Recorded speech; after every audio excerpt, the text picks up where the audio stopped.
this video, I'm going to be telling you 5 plants that you can eat and put in your teas. So let's get started. First up, we have oxosis. It's this green plant. It usually has yellow or white flowers. It looks like little hearts. I'm going to show you some. They look like tiny hearts. And they have a really, really sweet taste. And I'm pretty sure they're good in teas too, but they have a really good sweet taste. Now we're gonna move on to the next one. It's right here. I can show you. This one might surprise you, but it's pine. Pine is really good in teas. You just can do it like a normal tea and then strain the pine out, and it's really easy and a good tea. Now next plant we have is plantain. It's not that banana looking like plantain. It's all these leaves, and they kind of look like a circle plant with leaves popping out, and they'll have a stem coming out sometimes up the middle. They look like this. This is for medical use if you get like a bee sting or a scratch. Chew it up. It doesn't have the best taste, but then you can like put it into a pulp and like rub it on your bee sting or scratch. So that one's a really good medical use one. Now we're going to move on. We're in a little bit of a colder area of the yard. It's all shadowed 24/7. This next plant is called Stallion. It looks like green onion because it is. It's a wild kind. Here's a tiny bit right here. Let me try to find a bigger patch. Here's some right here. This one's starting to grow back. But as you can see, it just looks like green onions, and it might look like pine needles to you, but it has green onions, and if you pull it up, it has bulbs.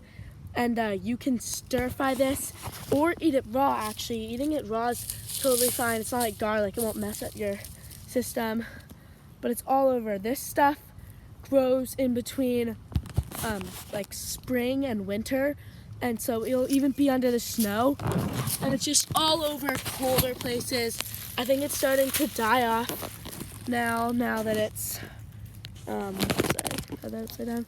I think it's starting to die a little though now that it's in summertime, or well, it's still spring, but summertime's coming. So yeah, now we're going to move on to the last one. Oh yeah, by the way, that's called Stallion. Next up, we have clover. You definitely know about clover. You might know about clover honey, but clover is actually edible. It's itself. You probably know what it looks like, but it just grows in giant pastures.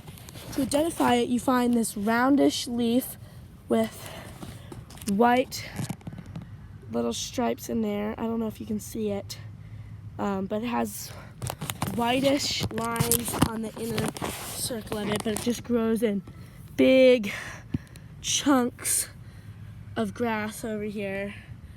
So yeah, clover is really edible, and doesn't have too much of a flavor.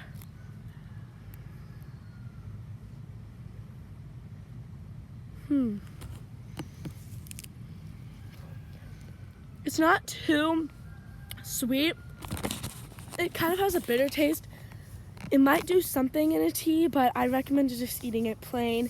It's pretty good, and yeah, I think my favorite one is the oxus. It's very sweet. Like you can taste the sweetness, and like it's kind of sugary, but it's natural sugar, so it's not bad for you. Now I want to show you guys a bonus plant here. I don't know the name to it, but it's also edible. It's this heart-shaped plant. Now you've probably seen it before, but it's a heart-shaped plant, and it grows in giant batches. It's bigger than clover, but it's all over the place, as you can see here. Just all over here. I don't know what it's called, but I know it's edible, so I just wanted to add this in here as a 6th plant. So please subscribe. Hope you like the video. See you in the next one.